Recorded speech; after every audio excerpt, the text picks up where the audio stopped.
各位港澳的朋友，今日帶大家嚟睇下喺中山一個高端樓盤，就係我身後嘅鴻瑞一品啦。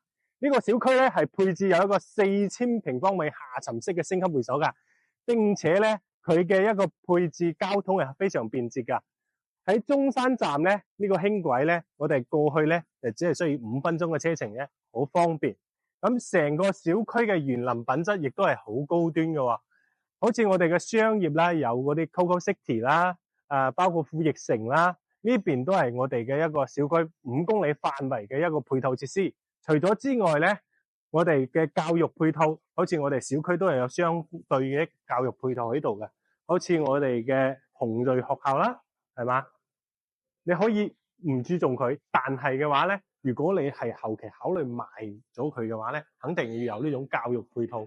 業主先會更多接受㗎，係嘛？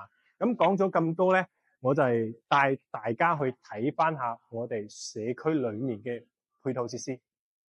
入到嚟小區，你會唔會以為你嚟到泰國咧？唔係，我入到嘅係我哋嘅小區裏面嘅4000平方米下沉式嘅升級會所游泳池。呢個所睇到嘅就係我哋嘅室外游泳池啦，係咪好靚咧？除咗室外嘅游泳池之外咧，我哋仲有室內嘅恒溫泳池，即係你一年四季喺小區裏面咧都係游水啦。包括隔離都有個細細地嘅兒童游泳池，所以一家大細都可以喺我哋小區裏面游水啦。包括去等陣間我哋會去嘅健身房啦、接待廳啦，都會帶大家一欣賞下呢個4000平方米皇家級嘅一個會所係點樣嘅。好啦，而家我哋就嚟到我哋4000平方米嘅下沉式會所，係成個中山嚟講係首一個咁大嘅一個升級會所嚇。佢有咩咧？有我哋而家睇到嘅進口嘅健身器材，而家都已經好多業主啊，包括呢啲社區嘅一個朋友喺度健身做 gym 噶啦。咁咧，你亦都可以即係喺屋企啱啱翻嚟嘅時候，入到地下停車庫就可以直接到健身房先健完身翻屋企嘅，非常方便。除咗呢邊有健身房之外啦，佢有接待廳啦，即係嗰個接待會所嘅，包括我哋嘅女生都可以玩我哋嘅瑜伽室，都係擁有呢啲配套，都係我哋小區裏面配置俾業主嘅。咁等陣間咧就帶大家去室外睇翻佢哋嘅皇家級嘅一個園林社區。好啦，各位朋友，而家我哋嚟到我哋嘅會所上面嘅園林啦嚇。我哋呢個園林咧可以係直接望到樓下4000平方米嘅升級會所嘅游泳池嘅。咁隔離就係佢嘅恆溫游泳池啦嚇。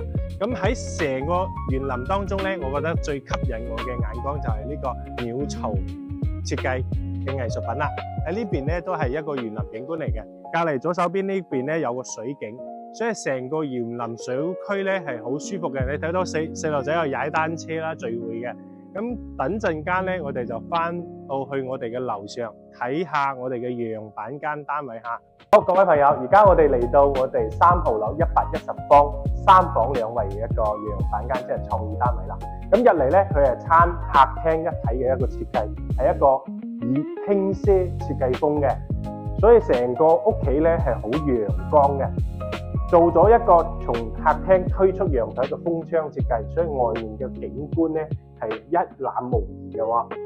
咁翻嚟我哋呢個房間咧，你會睇得到嚇，我哋成個屋企嘅一個收納設計咧，包括我哋嘅電插設計咧係好細心嘅，做咗好多嗰啲儲物櫃，即係擺嗰啲儲物嘢咧係好多空間可以擺嘅喎。回到翻我哋嘅廚房嚇，廚房嘅內部空間咧都係好闊落嘅，帶咗一個雙開門嘅一個雪櫃。大部分好多大陸嘅係擺唔落咁大個雪櫃，隔離有咧就係你嘅生活陽台啦。咁裝修設計咧係一個輕奢簡約風，以木材質嘅。如果中意都可以參考下。隔離就我哋嘅公共衛生間、長輩房，長輩房都做咗好多儲物嘅一個隱形式衣櫃嘅。呢邊就係我哋嘅兒童房啦，係啦，都係帶埋衣櫃嘅喎，係嘛？所以佢整體空間好大㗎。翻嚟我哋主房係一個套房嘅一個設計。咁套房呢方面咧，佢係一個乾濕分離嘅一個格局㗎嚇。咁成個房型嘅一個採光啦、格局咧都係好舒適嘅。咁接落嚟咧，帶你哋去睇翻我哋110方同118方嘅一個交樓標準啦。嚟到我哋110平方嘅一個交樓標準啦，而家所見即所得嚇，即係你而家所睇到嘅一個交樓標準咁啦。頭先最大嘅區別咧有2個點，我覺得一個就係客廳嘅一個儲物櫃，佢呢個係做咗一個凹入去嘅，所以你哋到時候裝修就好方便啦。咁客廳咧同陽台咧係冇做風窗嘅，所以交樓就係咁嘅，視野亦都要好開闊。同樣咧喺呢邊咧，你都可以擺低一啲曬衫啦，好方便嘅。我覺得佢個交樓標準比較高端嘅係佢個子母門咯，佢呢個子母門係好重嘅，好重嘅大智能門鎖咯，係嘛？咁係其他方面咧，廚房啊都係一樣，帶個生活陽台，同我哋嗰個儲物櫃呢方面嘅嗰個材質係比較低調奢華啲嘅。咁客廳嘅一個公共衛生間都係乾濕分離啦，同2個兒童房同長輩房啦，主房都係一樣嘅，主房係套間嚟嘅嚇，都係一樣一個套間。咁睇完呢個房之後咧，我哋直接去到118方睇下個格局同交樓標準係點嘅。到我哋118平方睇翻，佢都係一個子母門嘅一個膠標，好厚重啊材質，你睇唔睇？睇得到啊？智能門嘅一個膠標。咁咧呢個118平方咧，佢嘅客廳嗰個陽台係好闊嘅，差唔多去到6米都有啦，6米幾都可能有啦。佢又係睇翻園林我哋嘅游泳池啦，包括籃球場啦呢方面嘅一個景觀嘅喎。咁翻嚟我哋嘅屋企呢邊118平方咧，佢嘅廚房咧，你睇佢個廚房嘅材質，木膠標嘅木材都係好靚嘅。咁成個空間咧，佢係中央空調嘅一個設計，係嘛？